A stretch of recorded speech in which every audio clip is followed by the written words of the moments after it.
आप सभी को जय श्री कृष्णा, राधे राधे। तो आज फिर सुनाते हैं लड्डू गोपाल की एक सत्य लीला कथा, जिसको सुनकर आपको बहुत कुछ सीख मिलेगी। तो ये जो सत्य लीला कथा है, ये प्रीति जी ने शेयर की है। प्रीति जी के पड़ोस में ही एक ऐसी घटना घटी है जो कि भगवान की भक्ति से जुड़ी हुई है। भगवान अपने भक्त के ऊपर कैसे कृपा करते हैं। तो उनके पड़ोस में एक भाभी रहती है, मतलब उनकी ससुराल में, जिनको वो भाभी कहती है, उम्र से बड़ी है और उनकी जेठानी जैसे लगती है वैसे ही। तो क्या हुआ था कि बहुत पहले की बात है ये, जब उनका बेटा 2-3 साल का रहा होगा, उसी टाइम पे इनके हस्बैंड की मौत हो जाती है। अब ये अकेली बचती हैं अपने बच्चे का लालन पालन करने के लिए। वैसे इनके परिवार में बहुत सारे लोग थे, सिर्फ यही बस नहीं थी जो कि उनकी हेल्प करने के लिए, उनके बच्चे का पालन करने के लिए बहुत सारे। लेकिन फिर भी एक बाप का साया अगर उठ जाए ना एक बच्चे के ऊपर, तो बहुत मुश्किल से उसका जीवन, कैसे एक माँ अपने बच्चे को खड़ा करती है, कैसे एक माँ अपने बच्चे को इस लायक बना पाती है, ये उस माँ से पूछिएगा कभी जो ऐसी परिस्थिति से गुजरी है। भगवान करे कभी किसी के जीवन में ये दिन ना देखना पड़े, हर बच्चे को उसके बाप का प्यार मिले और हर औरत सुहागन रहे। तो ये क्या होता है कि जब वो जो बच्चा होता है ना, वो जब थोड़ी सा बड़ा होने लगता है, और जब कहते हैं ना कि बच्चे हमेशा घर से उनको सिखाने की जरूरत नहीं होती, वो जो देखते हैं वो सीख जाते हैं, अपने आप ही सीखते हैं। और हमारे अगर घर का अगर माहौल अच्छा है, भक्ति में है, तो बच्चे को कहना नहीं पड़ेगा कि बेटा तुम ये करो कि वो करो, वो देख के ही सीख जाएगा। इसलिए अगर आपके घर में बच्चे हैं और बड़े भी हो गए हैं, कोई बात नहीं, अगर आपने अभी तक नहीं किया तो अभी भी कर सकते हैं, क्योंकि हम हिंदू हैं, हम सनातनी हैं। अगर हमारे बच्चे हम भक्ति नहीं सीखेंगे तो फिर कैसे होगा ना। तो भक्ति हर घर में होनी चाहिए, हर घर में पूजा पाठ होनी चाहिए, और हमारे जो बच्चे हैं वो अपने धर्म को जाने, अपने कर्मों को जाने कि हमारा धर्म क्या है, हमारे कर्म क्या है। और ये कब होगा, जब आप वैसे कर्म करेंगे, जब आपको बच्चे देखेंगे तो वो अपने आप सीख जाएंगे। तो ये जो थी, ये जो भाभी थी, ये बहुत धार्मिक थी। ये अभी से नहीं, ऐसा नहीं कि पति की खत्म होने के बाद हुई है, ये बचपन से ही इनको भक्ति जो थी उनके अंदर भरी हुई थी। इन्होंने मायके से भी अपने देखा हुआ था, और है तो यहाँ हस्बैंड की खत्म होने के बाद अब और ज्यादा वो भगवान के प्रति इनका रुझान हो गया, भगवान की भक्ति बढ़ने लगी। यही चीज अपनी माँ की उसने बच्चे ने देखी हुई थी। तो सुबह उठ के स्कूल जाने से पहले उनकी जो माँ थी वो नियम बना के रखी थी कि बेटा तुम्हें सूर्य भगवान की, हमारे जो सूर्य भगवान होते हैं ये प्रत्यक्ष देवता होते हैं, और ये हर बच्चे को करना भी चाहिए। अगर आप देखो, बच्चे बहुत छोटे होते हैं, लेकिन हम माओ का फर्ज होता है कि वो अपने बच्चे को सही राह बताएं और सही सीख दें। अगर हम अपने बच्चे को सही सलाह देंगे ना, तो वो बच्चों में बचपन से ही वो आदत बन जाती है, तो फिर बाद में हमें सिखाना नहीं पड़ता। तो हर बच्चे को आप कहिए कि सुबह आप स्कूल जाने से पहले या ऑफिस जाने से पहले पहले भगवान सूर्य भगवान को जल जरूर चढ़ाएं, और सूर्य भगवान के साथ साथ भोलेनाथ को स्नान करें, क्योंकि जब तक शिव भक्ति नहीं होगी ना, तब तक कृष्ण भक्ति नहीं हो सकती। अगर आपको कृष्ण भक्त बनना है तो पहले शिव जी को मनाना पड़ेगा, शिव को प्रसन्न करना पड़ेगा। तो अब क्या होता है कि भगवान अपने भक्त की कैसे रक्षा करते हैं, देखो। वो बच्चा ऐसे ही परिस्थिति में, ऐसे ही माहौल में बड़ा होता है। अब उस बच्चे के अंदर भी भक्ति जाग गई थी। अब वो स्कूल पढ़ा, स्कूल से कॉलेज जाने, लेकिन स्कूल से ही उसका नियम बन गया था कि पहले सूर्य भगवान को जल चढ़ाना है, और मंदिर में विराजित जो भगवान है, अगर जल टाइम है तो वो सबको स्नान करा देता था, नहीं तो शिव जी का नियम था कि वो शिव जी में एक लोटा जल जरूर चढ़ाता था। ये उनकी माँ ने सिखाया हुआ था। अब जैसे जैसे बच्चा बड़ा होता है, कॉलेज पहुंच गया, कॉलेज के बाद भगवान की कृपा से ही उसकी बहुत अच्छी जॉब लग जाती है, इतनी अच्छी जॉब लग जाती है जिसकी उसको उम्मीद भी नहीं थी।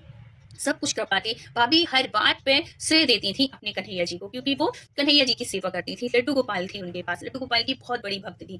तो लड्डू गोपाल को हमेशा श्रेय देती थी, और भगवान की भक्ति करते करते वो बच्चा भी लड्डू गोपाल से जुड़ गया था।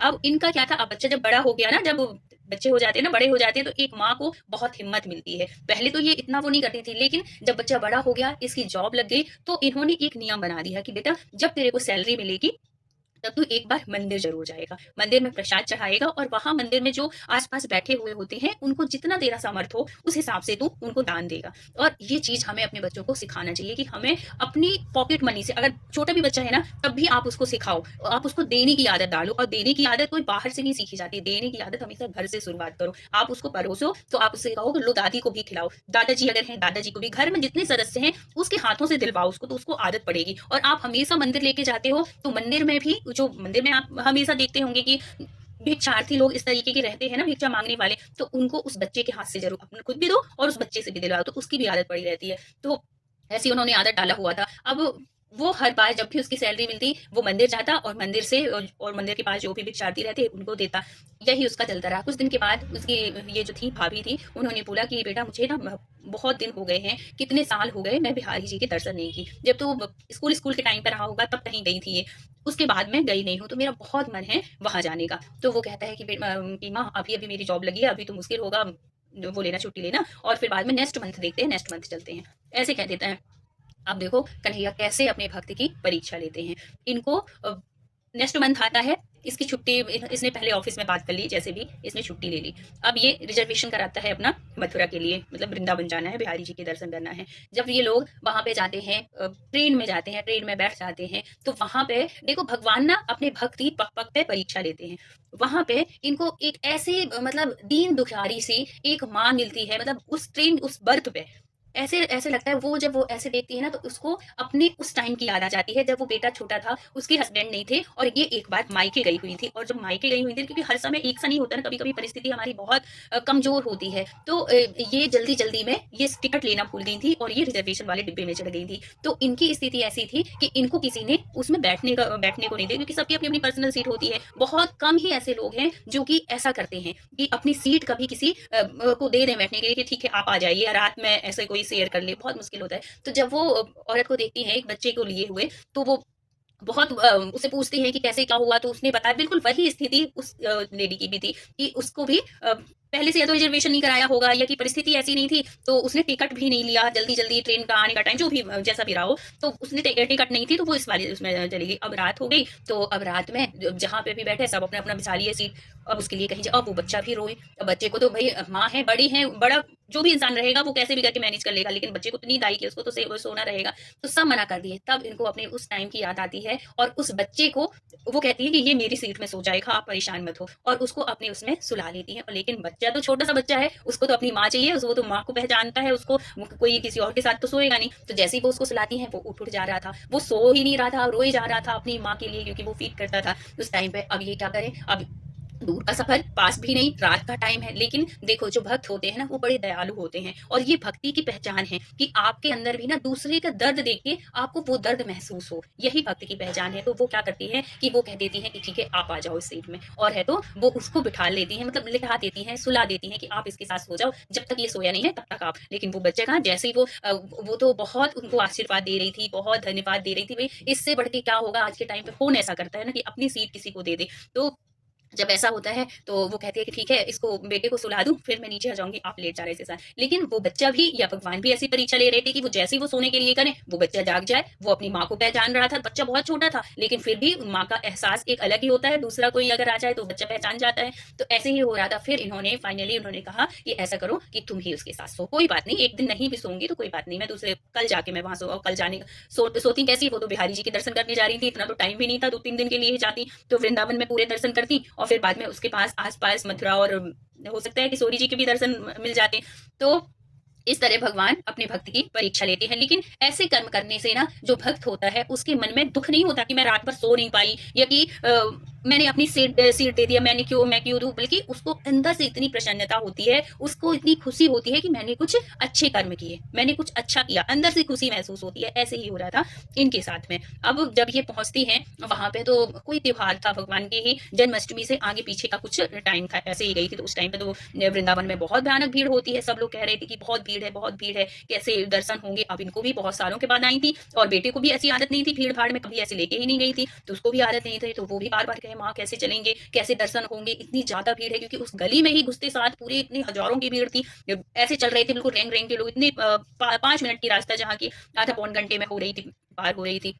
अब वो भगवान से प्रार्थना करें, हे कन्हैया कुछ ऐसी कृपा करो कि इतने दिन के बाद हम आए हैं आपके दर्शन करने के लिए, आप हमें दर्शन करा दो। बहुत सालों के बाद आए हैं प्रभु, हे बिहारी जी आप हमें दर्शन करा दो। हे ठाकुर जी, अब उनके घर में जो विराजित थे, जिनको वो अपने घर में रखी हुई थी, उनसे प्रार्थना कर रही थी कि हे ठाकुर जी, हे लाल जी, मुझे दर्शन करा दो बिहारी जी के। मतलब ऐसे भाव चलते हैं ना, जब हम कभी भी बिहारी जी की गली में जाते हैं, बिहारी जी के दर्शन करने जाते हैं, तो जब भीड़ होती है तो हमारे मन में भी यही भाव आते हैं कि हे ठाकुर जी, हे बिहारी जी आप अच्छे से दर्शन करा दो, हम बहुत दिनों के बाद आए हैं, ऐसे ऐसे ही भाव आता है। ऐसे ही उनके भी आ रहे थे। तो वहाँ भीड़ में कहते हैं इतनी भयानक भीड़ थी कि हम 3 घंटे भी उस भीड़ में रहते ना तब भी ना पहुँच पाते। लेकिन देखो ऐसी कृपा होती है, ऐसी कृपा हुई ठाकुर जी की कि एक अनजान शख्स जिसको हम नहीं जानते वो हमें नहीं जानता, और वो आके कहता है कि दीदी आओ मैं यहाँ से आपको दर्शन कराता हूँ। तो वो जो था उनका जो बेटा था वो बोला कि माँ चलो ना कर लेते हैं यहाँ से दर्शन। तो उन्होंने कहा कि बेटा मैं तो इसको जानती भी नहीं हूँ। तो बोले कोई बात नहीं, मैं हूँ ना आपके साथ में। और है तो वो उनको अंदर की रास्ता से ले जाता है, और वो वाला गेट तो बंद था, लेकिन वो कहीं ऐसे अंदर से लेके जाता है जो VIP वालों का होता है कि अगर भीड़ भी है ना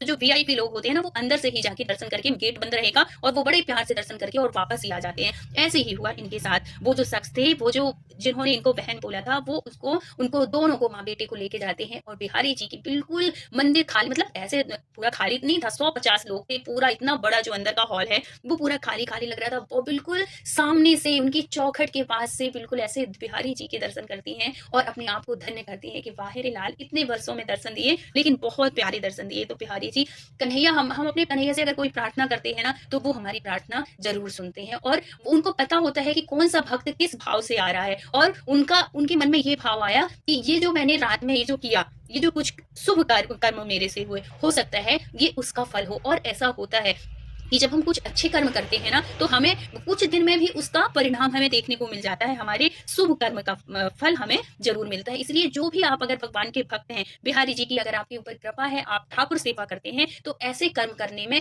कभी भी ना दूर, मतलब हिचकिचाइए नहीं कि अगर हमें, मतलब हम सुविधा में रहें और सामने, हमारे सामने कोई ऐसा इंसान खड़ा है कि वो अगर तकलीफ में है तो रहा जाए। ऐसे नहीं, भक्त ऐसे कभी नहीं हो सकते हैं। भक्त अपने आप को कष्ट में डाल लेंगे, लेकिन सामने वाले इंसान को कभी ऐसे कष्ट में नहीं देख सकते हैं। यही हुआ इनके साथ। तो हमेशा कन्हैया जी की अगर आप भक्त हैं तो ऐसे कर्म करते रहिए। बिहारी जी की बहुत कृपा होती है। तो जब आप शुभ कर्म करेंगे ना, तो आपके साथ भी अच्छा होगा। और देखो, उसके साथ साथ एक और घटना घटती है। क्या होता है कि ये जिस ट्रेन से इनको जाना था, जिस ट्रेन से इनको जाना था, उसी ट्रेन में ये लोग तो पहुंचे, जिस ट्रेन से गए वहां पे पहुंचते हैं अपने, मतलब जहां इनका घर था, उस जहां पे ये लोग रहते थे, तो वहां स्टेशन उतर के उस दूर का जो रास्ता था वो बस से जाना होता था उनके घर तक के लिए।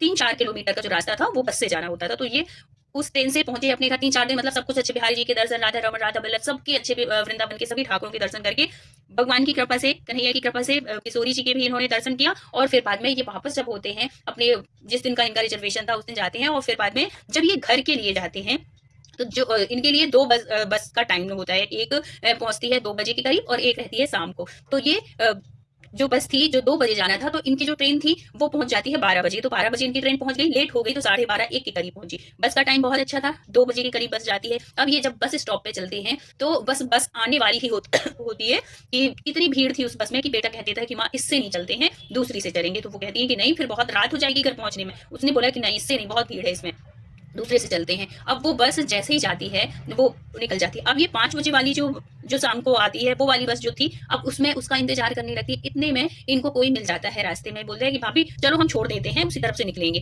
तो वो कहती है कि बेटा बैठे क्या? तो उसने बोला कि नहीं, बस से अपन चलेंगे। अब वो बस के इंतजार में, बस आने वाली है, बस आने वाली है। इतने में क्या होता है कि पता चलता है कि वो जो बस है वो, उसका एक्सीडेंट हो गया है, वो नहीं आएगी। अब शाम को जो 5 बजे बस आती है, वो, अब ये लोग क्या करते, कैसे जाते? अब अंधेरा होने वाला था, 5, 5:30, कुछ देर में 6 बज गए, कोई वाहन नहीं। और मतलब इनका जो घर था वो ऐसे आउट में पड़ता था कि कोई साधन भी नहीं। इतने में क्या होता है, एक मतलब यही समझो कि 15-16 साल की उम्र का, जो कि वहां ना तो कभी ऑटो जाती ना कुछ जाता, लेकिन आता है एक बच्चा और कहता है कि मैं आप लोगों को छोड़ देता हूँ, मैं बहुत देर से देख रहा हूँ कि आप खड़े हैं। तो वो बोले कि आप कभी गए हो उस तरह? बोले गया नहीं हूँ, लेकिन मैं छोड़ दूंगा। और वो अपनी ऑटो में बिठाता है, वो उनका बेटा भी बैठता है और वो डायरेक्ट उनको उसके घर तक पहुंचाता है। और ये बताती है कि आश्चर्य वाली तो बात ये थी कि मैंने उनको कभी बताया ही नहीं था, मतलब बातों ही बातों में हम दोनों ही बात करते रहे, वो भी बात करते, लेकिन ना तो उसने पूछा कि आपका घर कहाँ पे है और ना हमने बताया कि हमारा घर कौन सा है। और वो जाके मेरे घर के सामने एकदम बिल्कुल खड़ा कर देता है। और फिर बाद में हम लोग सामान रखने लगते हैं, और क्योंकि सामान था 3-4 दिन का,